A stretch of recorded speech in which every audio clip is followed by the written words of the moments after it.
So the next question is for a startup to develop a product, acquire the users, and achieve rapid growth. It often requires multiple rounds of fundraising. And the fundraising rounds of the startup can be divided into different phases, each with varying levels of equity dilutions. Can you share about each round and how much equity should the founders sell at each round? Okay, so normally this is, I think, the most famous question. Founder always come to me and they ask me how much equity I should be selling in each round.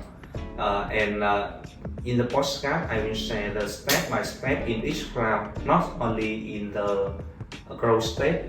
Normally, with the founder, when they have to start a company, they will have to raising fund from angel investor, sometimes the family and friend, and also at the seed round they raise from the VC starting from that part.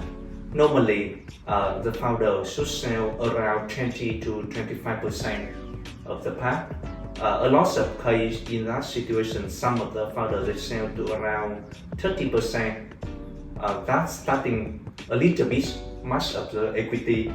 And if you, when you finish the seed round, you sell to around 40 to 50% of the equity. Normally, it's hard for you to starting to raise fund in the next round because the potential future investor they come and they see founder don't give too much equity, they don't want to invest anymore. Next step, when you starting to grow at the Series A, you raising fund to growing to hire more people. At that stage, normally I see the founder you could sell to around 20 to 30%. This could be acceptable. Some of the good company I see they only sell about 5 to 10%. That's company normally they make profit. They don't burn money too much and they don't have the demand to sell equity. Normally the investor want come and buy the secondary share.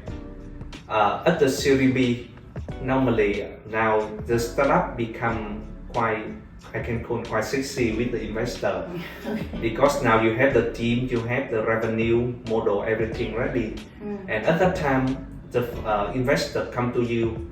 Now they will buy your startup primary share. I can call the startup issue the new share, and they buy secondary share. I mean they buy the current share of the founder or other investor.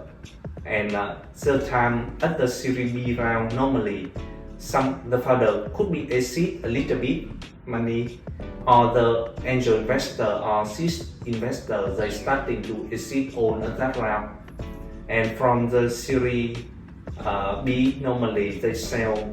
Normally the primary share they sell around 20 to 25%. But if the investor they really like the company, they can come and buy the secondary share, and I say to increase the equity to 30 to 40% total.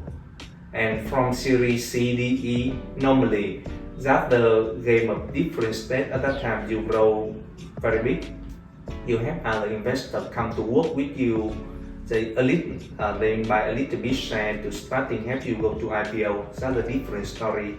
But normally, eight of the round in Series C, A, B, C, they start. Yeah. So investors always complain that startup valuation is too high, and startup founders always complain that valuation is too low. So what do you think about this and how to set the value price? Okay, so that's the normal. The buyer want the price low and the seller want the price high. So normally I think to meet the expectation of the both sides. Normally with me now, when I have the answer for the fundraising for the company, I work with them how to set a valid price. The valid price here means you have a number valuation for your company, but you explain detail how you have the number for that for your company. For example, it's invalid price that if in the past 2 years around 2022, Some other startup, they can have the valuation about 50 times revenue. You That have, time is yeah, gone, yeah? yeah. But if in the currently, if you want meet investor, you said in the past they have the 20 time valuation with the revenue like that, and you take the barem to compare. It's not work, right? Currently, when I work with investor, for example, now when I have the VCS raising Series B round, I work with founder. I take this number evaluate. For example, I say to you 100 million USD valuation for VCS. I said this evaluate number. Why 100 million? Because now you have 10 million revenue and you can multiply it 10 times to 100 million. The investor will ask why you change your valuation with the revenue. I said with them, now I have 3 barren company like So you compare yeah, with the global company like company yeah, globally. in the security field. For example, the name Palo Alto Network, Phoenix, they have the top cybersecurity in global.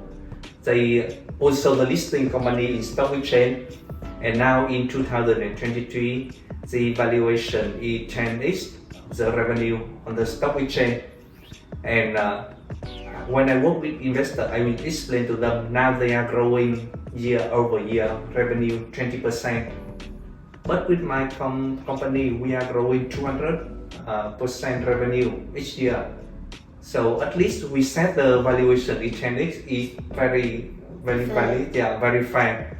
I could set the value higher because our valuation, because our revenue growing much faster, right? But that's the thing when you set a number and you explain for the investor see that you can take the barem with a similar company. Yes, I agree with you. In terms